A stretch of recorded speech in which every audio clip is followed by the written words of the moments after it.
This is episode 180 of the Beyond the Food Show, and today it is the final part on holistic health, and we're going to talk about the emotional body in relationship to holistic health. And our guest expert today is Dr. Joan Rosenberg. An amazing conversation. Ready? Let's do this. My name is Stephanie Dodier, clinical nutritionist, and my first diet was at 14 years old, and my last one, 38 years old. Here's what I now know. It's not about what we eat, or how we eat, or when we eat. It's about why we urge to eat. And the longer we hold on to the idea that thinness will bring us happiness and confidence, the further we get from that exact goal.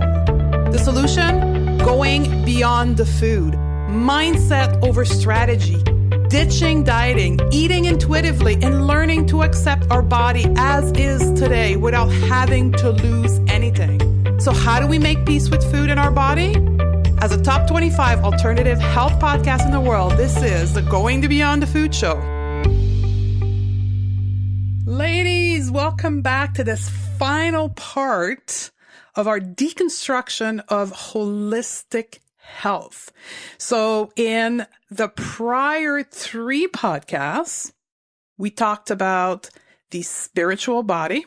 We talked about the physical body. We talked about the mental body. And today is all about the emotional body. And emotion are, and we'll talk more about that with our expert today, Dr. Joan Rosenberg. But emotion are a bridge between our mental body and our physical body. It's how we interpret what we see in our environment. It's kind of a radar. We see event, people in our life. And then through our brain and our mindset and our perspective, we react to our environment. And the way in which the brain takes this interpretation and then creates a reaction with your physical body is through your emotion.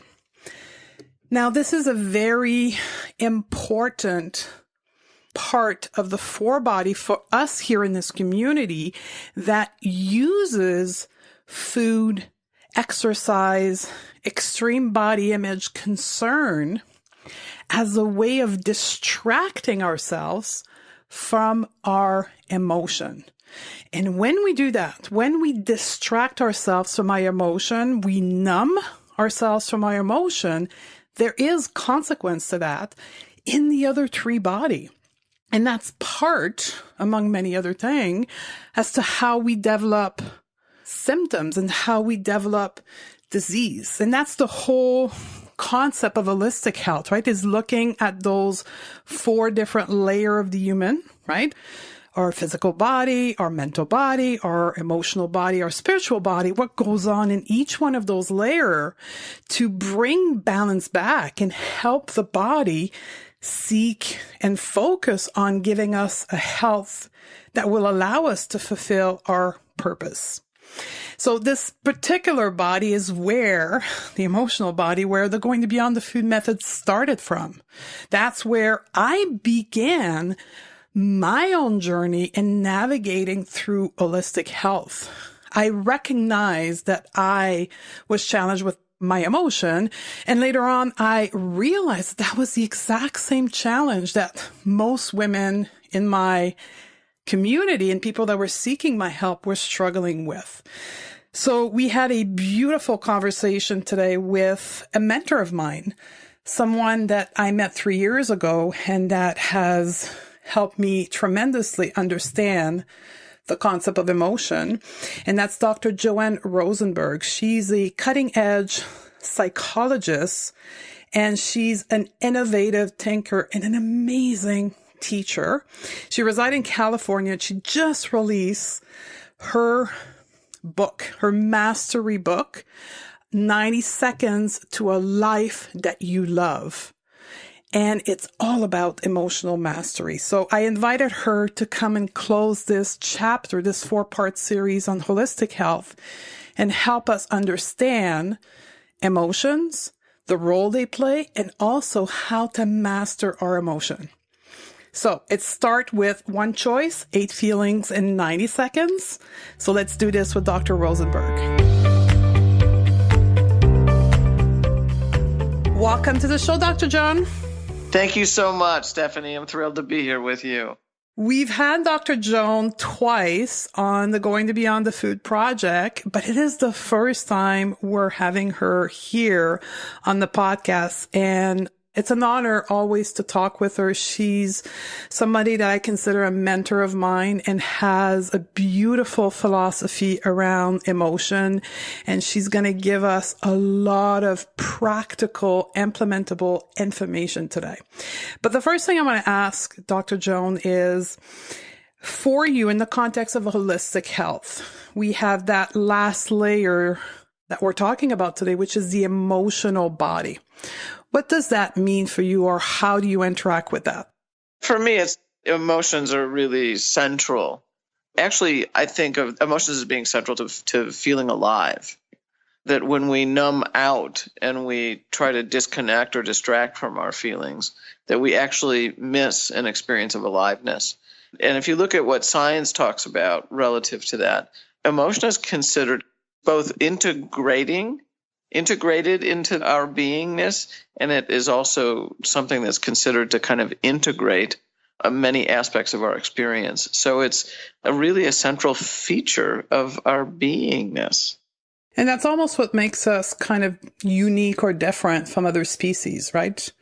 We have feelings. We have feelings. Well, I think our capacity to think is that what most people talk about is the differentiating element. But yes, probably how the complexity of our emotions is probably far greater than any other species on the planet. So when you look at feelings in the context of health or in the context of experiencing life, what is the purpose of us having those feelings? You know, I think of 3 main reasons that feelings exist. And one is for the purpose of protection. And frankly, unpleasant feelings fit into that category. What people would call negative feelings, I don't call negative or bad feelings. I actually call them unpleasant ones. And those unpleasant feelings serve the first purpose, which is that of protection, protecting us from danger or protecting us from life threat. The other 2 reasons I think that feelings exist for us has to do with connection and creativity. So the connection is super important. And that also contributes to our sense of growth and well-being. It's been found to be instrumental in brain health. And so connecting with others through friendship or intimate relationship, etc., parenting, whatever bonds of connection we have. And then the third would be for creativity. So when we need protection, then the unpleasant feelings exist. And when we're safe, then the feelings are available for connection and creativity. And to kind of the series that you're doing around holistic health, it's also understanding that the way we approach our feelings, whether we, again, try to suppress them or we stay angry all the time or are pessimistic, that actually depresses the immune function of our bodies.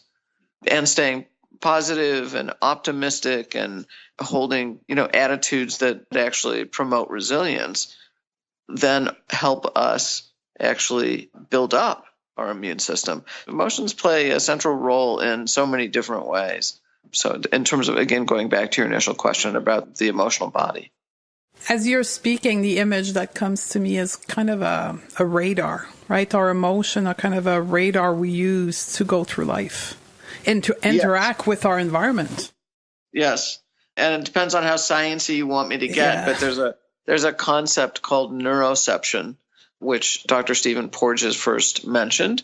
And he talks about that as a subconscious system for detecting safety, danger, and life threat. So at a very basic kind of innate level that's already kind of built in for us, it's just in the way the hair on the back of a cat or the dog might flare or any other kind of animal for that matter, sensing danger. We also have kind of that system for detecting those things. Beautiful. You wrote, and you have a book that just launched a week ago now by now, the time we release this episode. And the title of it is 90 Seconds to a Life You Love. And as I was reading it, there's a quote that stood out to me that I'd like to have you expand on. Sure. And the quote is, the more capable you are to face the pain you experience, the more capable you become.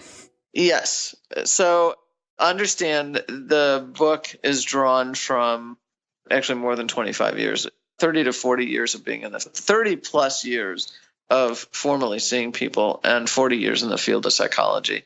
And it comes out of tens of thousands of hours of clinical experience.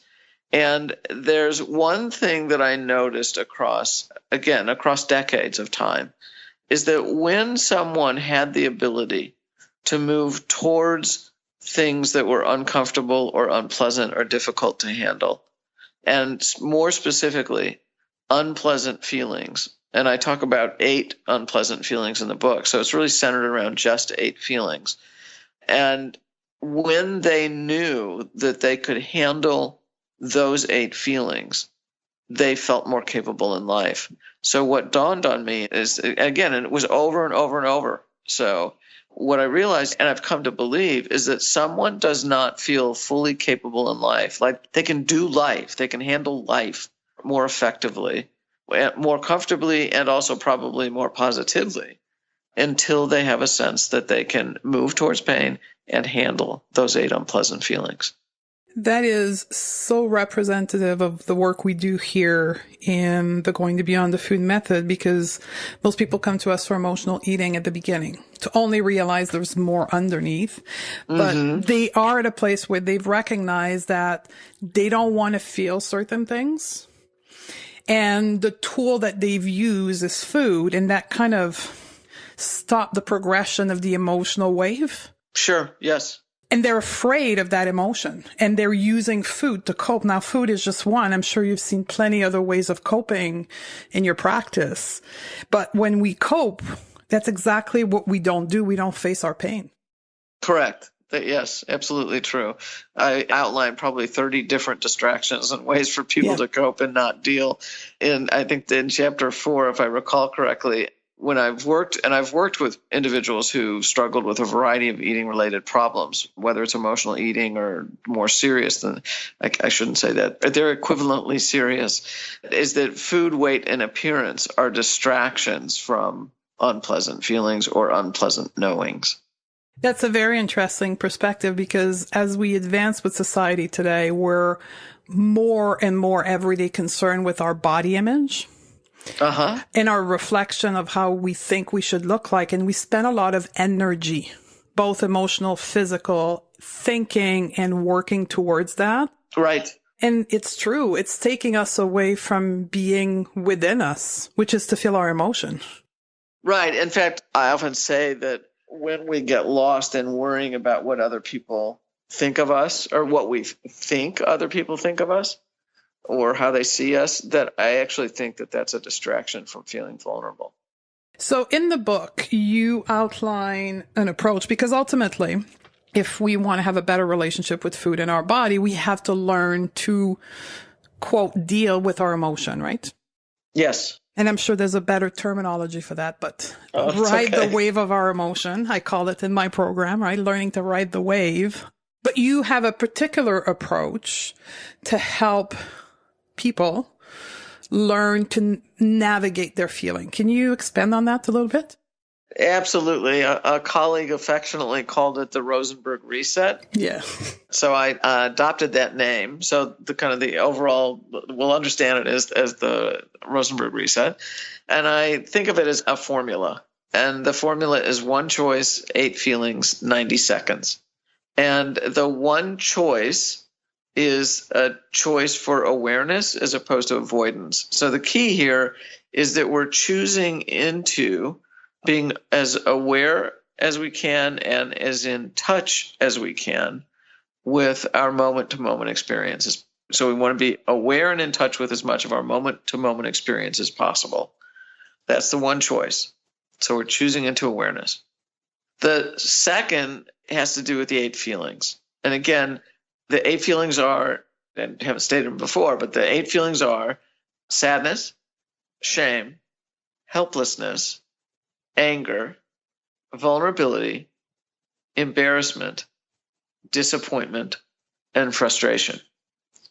And a lot of people are going to go, well, what about inadequate or unworthy or undeserving or things like that? And those last 3, I actually consider thoughts, not feelings, because I think that we get caught in evaluating ourselves like undeserving, and I think that's an evaluation. So I kind of lump that into a thought category. And then the next question people often ask me is, well, why those 8? It's those 8 because, again, over all these decades of experience, what I've found is those are the most common feeling reactions or the most common feeling outcomes to things not turning out the way we need or the way we want. So we're choosing into awareness. We're going to handle 8 unpleasant feelings. And again, notice they're unpleasant, they're not bad, and they're not negative, because they serve an important function in our life, that protective function I mentioned a little earlier. And then the third is the 90 seconds. So that's really the ride the wave part. Mm-hmm. And this is really, for me, Stephanie, the key to the whole method and the key to being able to really tolerate our feelings. And that is that when a feeling fires off in our brain, there's a rush of biochemicals that flood through our bloodstream. And when those biochemicals are flooding our bloodstream, they activate bodily sensations. And those bodily sensations are the very experiences that help us know what we're feeling emotionally. So think of you're embarrassed about something, and what you feel is your face flushing or the heat in your face. You can almost feel like something, floods right to your face or your chest. Or you feel sad, and maybe there's a sensation in the middle of your chest near where your heart is, and it feels heavy. Or maybe disappointment feels not only that heaviness at the chest, but kind of a drop down, sinking feeling on top of that. And it's not that we think the thing, and we can think the thing, and then we feel it. But more often than not, it's through this kind of immediate reaction or spontaneous reaction to life that we get that flood of biochemicals, and then we experience the sensation, and in nanoseconds, our brain's filling it in and going, oh, I'm embarrassed, I'm sad, I'm this, I'm that, I'm angry. And so the beauty of this, there's 3 main points I want people to take from this. The first is, again, that we come to know what we're feeling through the bodily sensation. So it's the bodily sensation we want to be able to tolerate in order to stay present to our feelings and not run away from them. That's the first main point. I'll come back to it in a second. The second main point out of this is that we sort of feel it as a wave in our body. So what I want people to do is then to ride the wave of that emotion, ride the wave of those bodily sensations so that they can tolerate the feeling. So if they need to surf or canoe or, boogie board, or I don't care how it's done, right? You just ride the wave. And then the third is to understand that, and this was an observation made by Dr. Jill Bolte Taylor, who wrote a book called My Stroke of Insight. So it's not mine, it's a neuroscientist's observation, that this flood of biochemicals rushes into the bloodstream and then flushes out of the bloodstream in roughly 90 seconds. So that is kind of tied to the title of the book. So the idea here is that if you can handle kind of experiencing and moving through that rush of biochemicals and those bodily sensations and ride the wave of that, then just know that in roughly 60 to 90 seconds, at best, it's going to dissipate out of your system. So that's the method. 1 choice, 8 feelings, and then riding the waves of those 1 or more 90-second waves of bodily sensations. That is very powerful in simplicity. Yet for a portion of the audience that listening to this right now who has not yet experienced the wave or is afraid of the wave, and they're using food or body image distraction to not feel it. Is there something that we can do, like you're saying, boogie board or surf or canoe, Right. like to go through this experience with, is there a tool you recommend? We use mindfulness, but I'm not sure. What would you recommend? Well, again, the notion here is that you're choosing into awareness. I think I would say approach it from both a cognitive thing, and you can actually talk to yourself. So I'll walk it through it. The first is to know that you're making an active choice to be aware and awake to what's going on for you, as opposed to distract. So that's a thinking thing. It's like I'm making a decision to deal with this kind of once and for all and figure out how to do it. And I'm going to choose to be more aware and more awake to what's going on for me.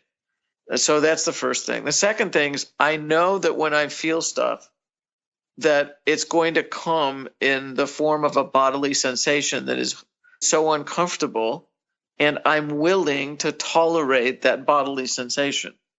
So mentally, for me, Stephanie, it was like puzzle pieces fitting together. Mm-hmm. And it's like this 90 seconds was a puzzle piece, and the bodily sensation was a puzzle piece. And then it's like, because I wrestled with this question for so long. It's like, why is it's so difficult for most of us to tolerate unpleasant feelings? Mm-hmm. And then when I started to learn the neuroscience, it was like, oh my God, we feel feelings in our body. In some ways, it was revelatory to me. And then the second part of it, what dawned on me is that it wasn't that we didn't want to feel a range of emotional feelings. We didn't want to feel the bodily sensation that helped us know what those were. Amen.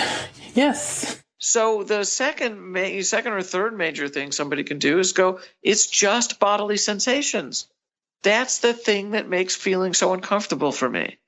So I'm going to choose to hang in there with the bodily sensation. And then a third major thing, and since the book is now out to people and the method is, getting a much wider reach, people are saying to me that it's like, I'm just going, it's 90 seconds. I can handle 90 seconds. Ride the wave. 90 seconds. Ride the wave. 90 seconds. So that they're kind of going back and forth and talking to themselves. Sometimes maybe it's out loud, maybe it's internally, but it's like, I can do this. And most people will say they can handle 90 seconds. So those would be some key things that I would suggest as kind of additional tools with the awareness of the approach. I love the talking to myself because it's really not just 90 seconds, right? So literally talking to yourself, you'll coach yourself through this wave of 90 seconds. Yes. I mean, God, there's so much more to talk about here. Yeah. It's also understanding that more times than not, your reaction isn't even going to last nearly that long. And the second part is that you want to stay present to the feeling, because I think that's when people start to gain insights. So there's like intuitive hits that we get or insights that come when we stay present to the feeling. But when we try to move away from it, we don't get the benefit of that. So let's talk about this. Let's explore the opposite.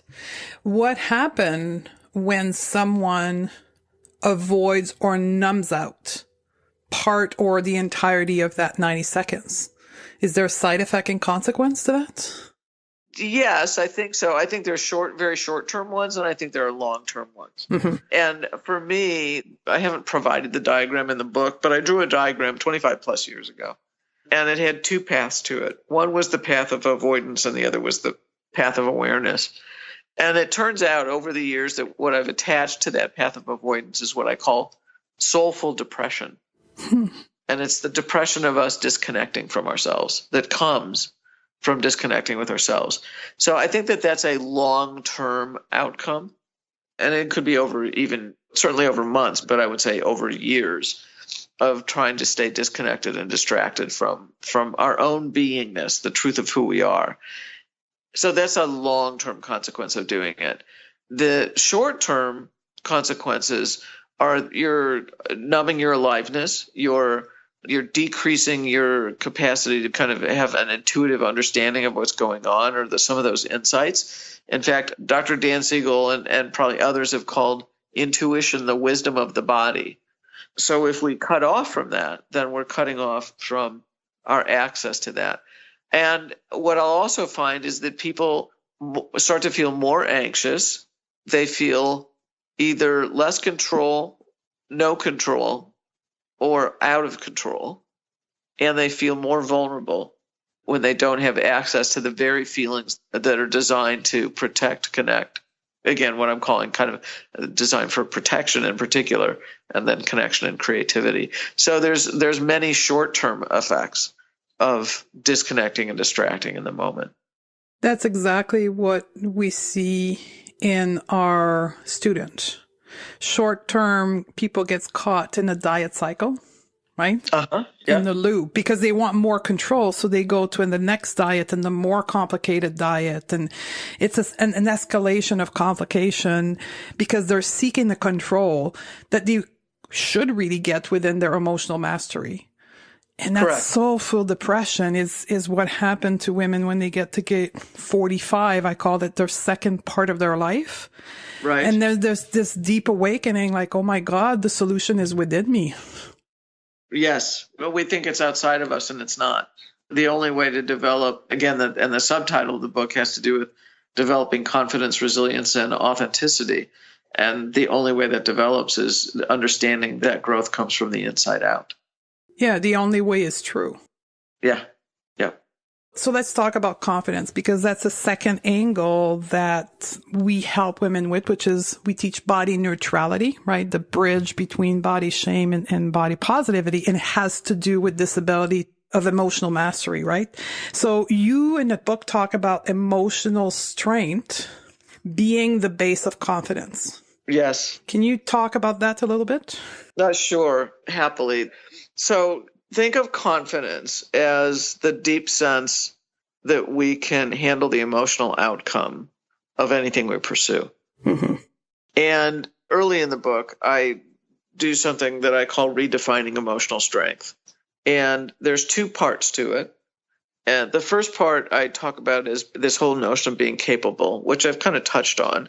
So that our sense of capability in life comes from being able to experience and move through these 8 unpleasant feelings. So think of that as internal. Mm-hmm. I need to do that inside, kind of for myself. I can be helped by other people, but if they're talking to me about what I'm going through, that kind of thing. But it's an internal thing that we need to do. And then the one that's external is what I call resourcefulness. So we have capability and resourcefulness. And resourcefulness has to do with, if you will, kind of embracing the dependent side of our nature. It's feeling open and comfortable with the need for dependence and independence. So you're comfortable with the idea here is that you're comfortable with both doing things on your own, and you're comfortable with being able to lean on others, that you're open to that experience. And the couple things I want to emphasize here is, and again, the focus here is really on the dependent side, is that yet it's both experiences. So it's not one or the other in life, us being totally dependent or us being totally dependent. It's actually both. And so it's a both and not an either or. And I think that's really crucial for people to understand that it's both the independence and the dependence that makes, if you will, a more enriched and more fulfilling life.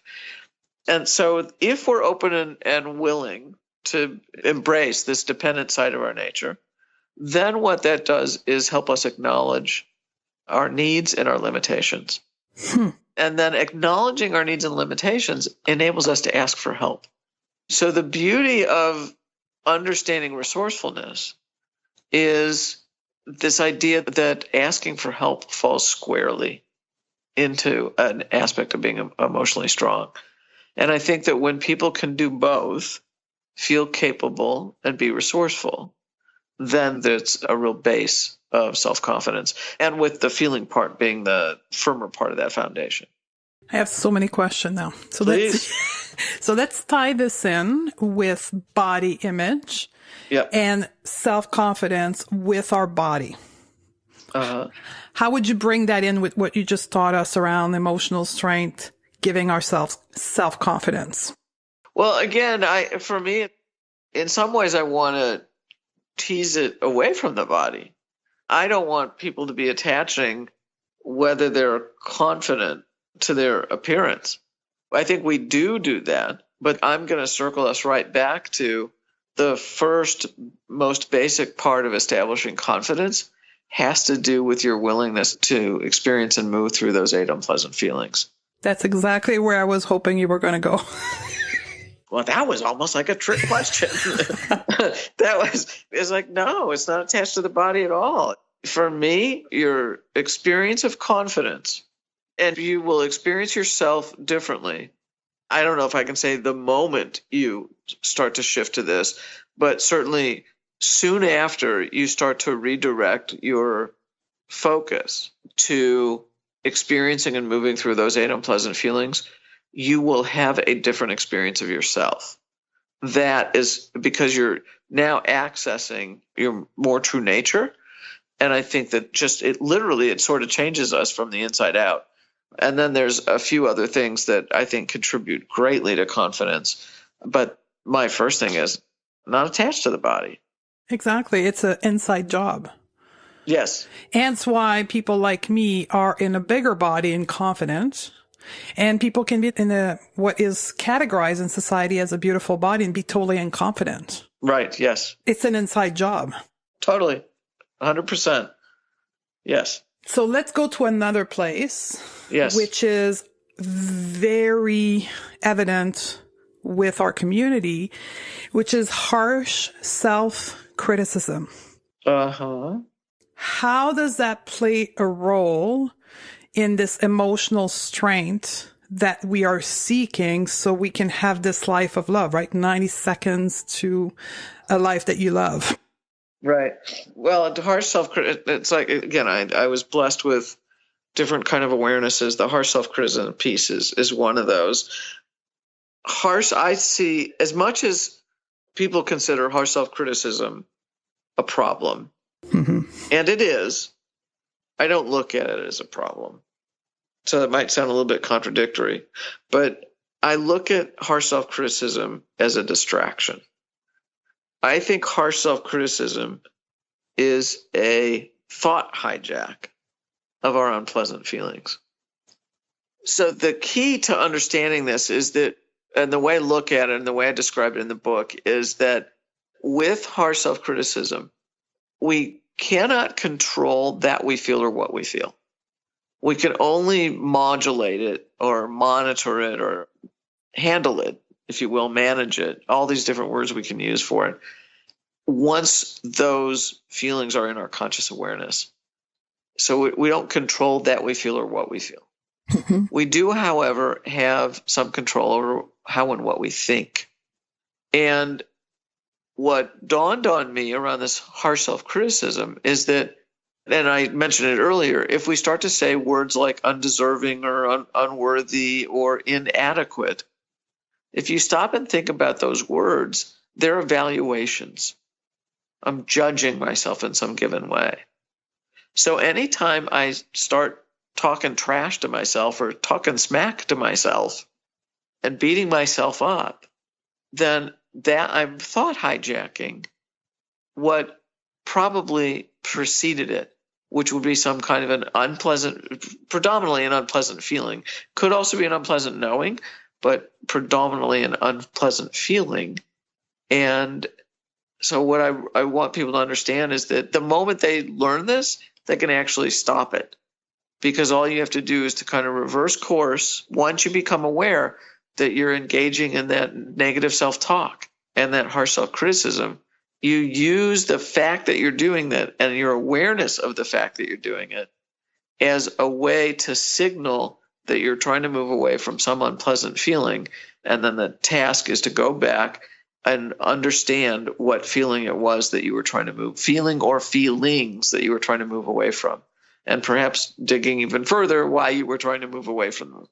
So think of harsh self-criticism or negative self-talk as a thought hijack and a distraction from unpleasant feelings. And it's all described in the book. It's a lengthier section in the book because it's so important. And it's just, for me, it was, again, one of those turning points.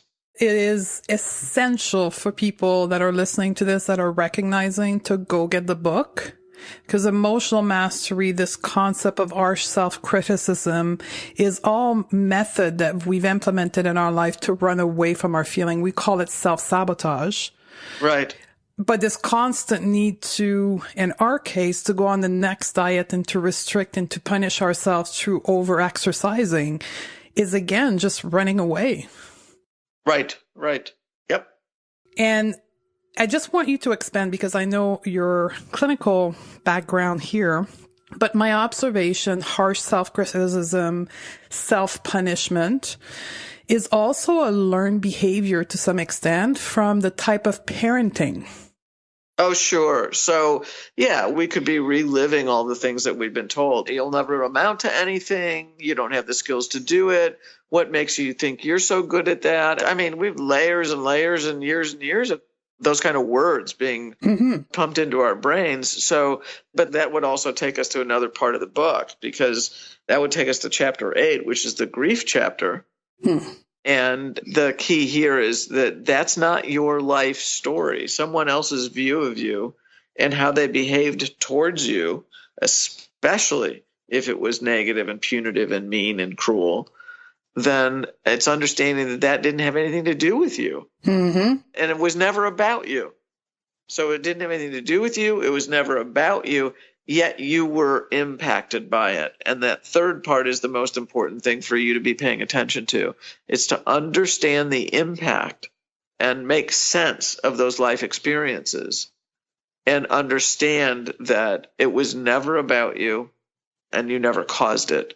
And once you start to do that, you can start to separate yourself from all that negative priming, all those negative words that we potentially carry within us because of what we were told for months or years.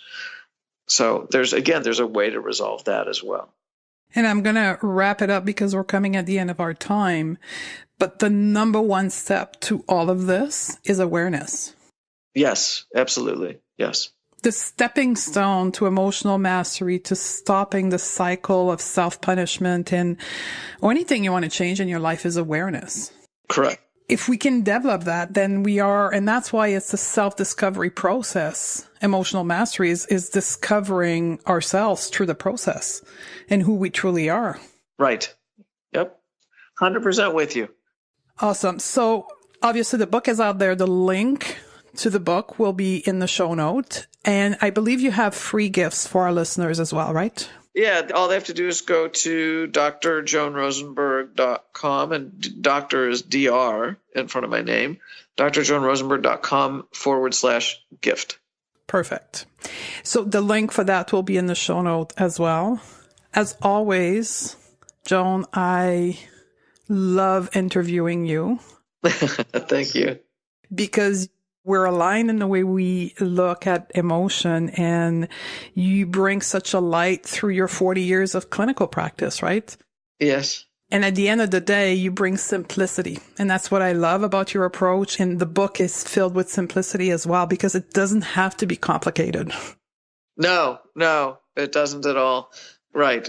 Yes. And the beauty of the whole thing is that confidence, resilience, and authenticity are all things that we can learn. Yes. And when we proceed with this approach, we bring our emotional body in a state of balance, which will then, because the other three part of ourself is all interlinked, will help bring balance to our behavior and our thoughts, and even with our connection with our intuition, right? Our spirituality. Yes, of course. Yes. So thank you very much for having been here with us today. Oh, thank you for having me. It's always a treat to be with you, Stephanie. There you have it, ladies. So, what do you think? Are you an emotional mastery wizard? Do you know how to ride the wave of your emotion? Did you even consider the role of how you handle your emotion in your body confidence? Isn't it crazy how confidence actually starts within? That's why I always say, I can help you boost your confidence without having to lose a pound. Why? Because it's an inside job.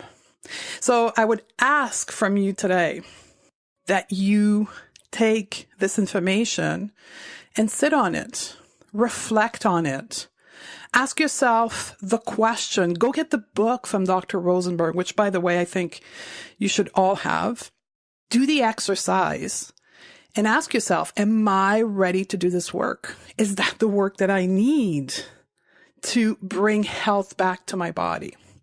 So we're closing with this episode, a 4-part series on holistic health. And my goal with this series was to help you understand that there is an option to the current model of health that many of us and many of you are interacting with. Allopathic medicine, conventional medicine, that is treating the symptom. And diet falls into this approach of allopathic and conventional medicine. And holistic health is another option. It does require you going within, as you probably heard from all the teacher.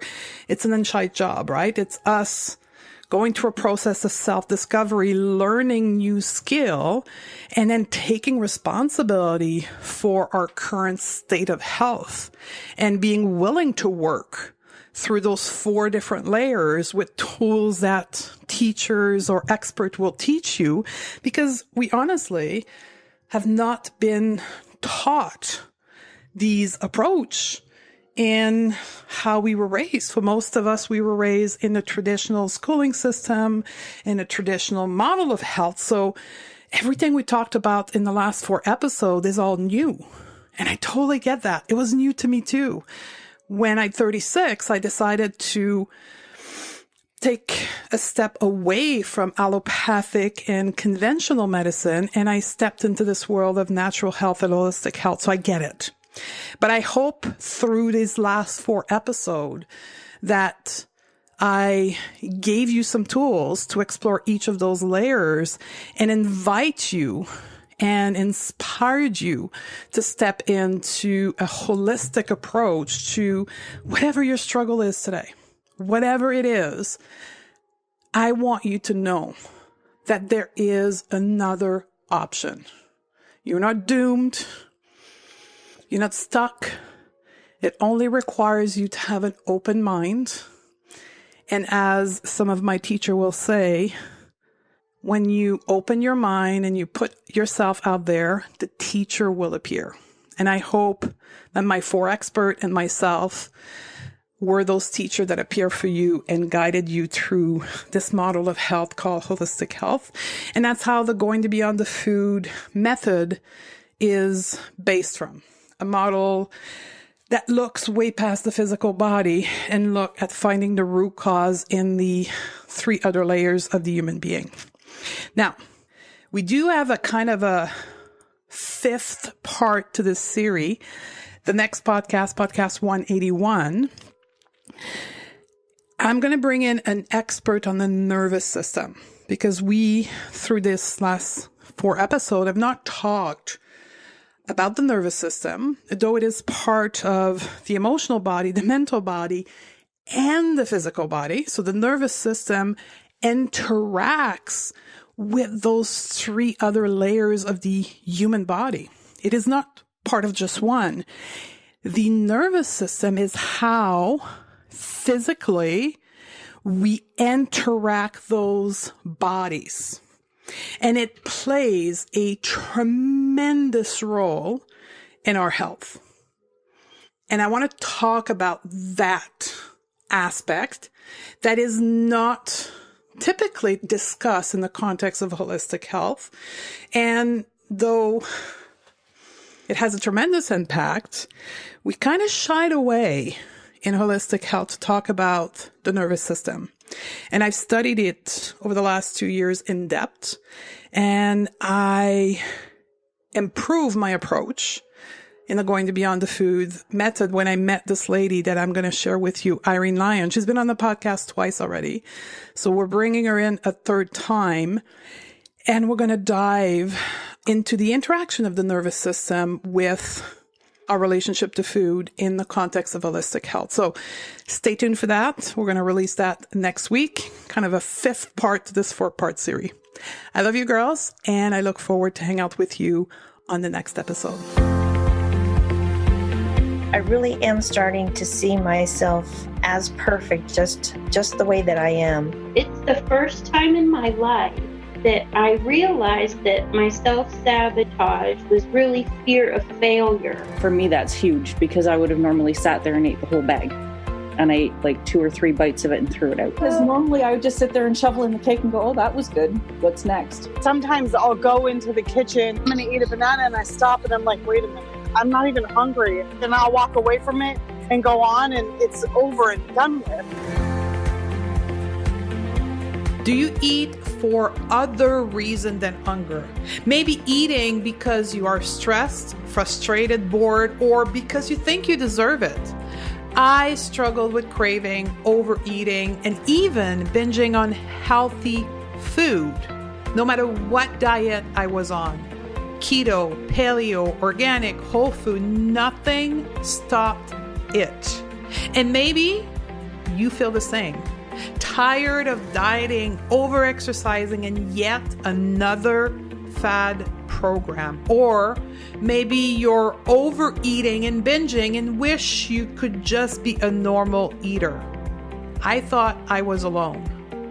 I was sick and tired of being a victim of my food urges.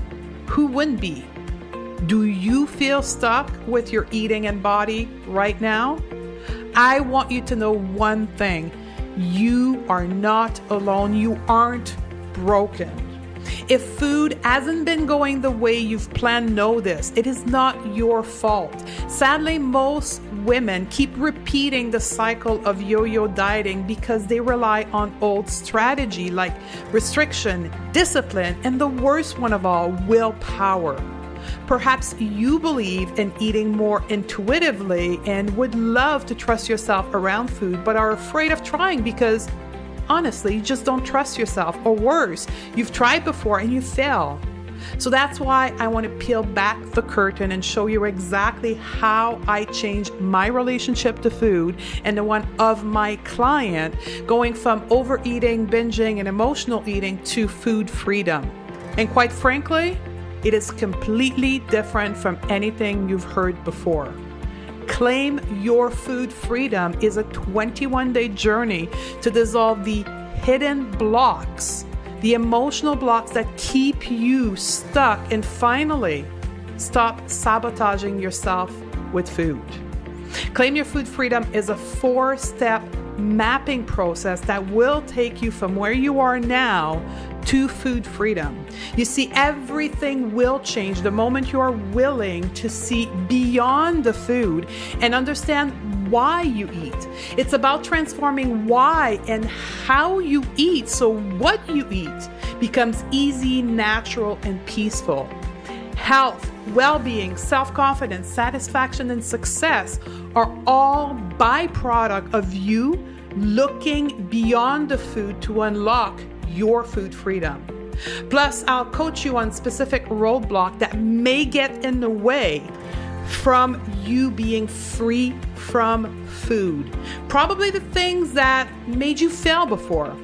The constant hate on your body, the all or nothing attitude, aka perfectionism, fear of failure, or even shame. And lastly, time management. If you are ready to step into a new version of yourself that eats normally and is at peace with food and maybe even your body, head over to www.claimyourfoodfreedom.com and I'll see you on the other side.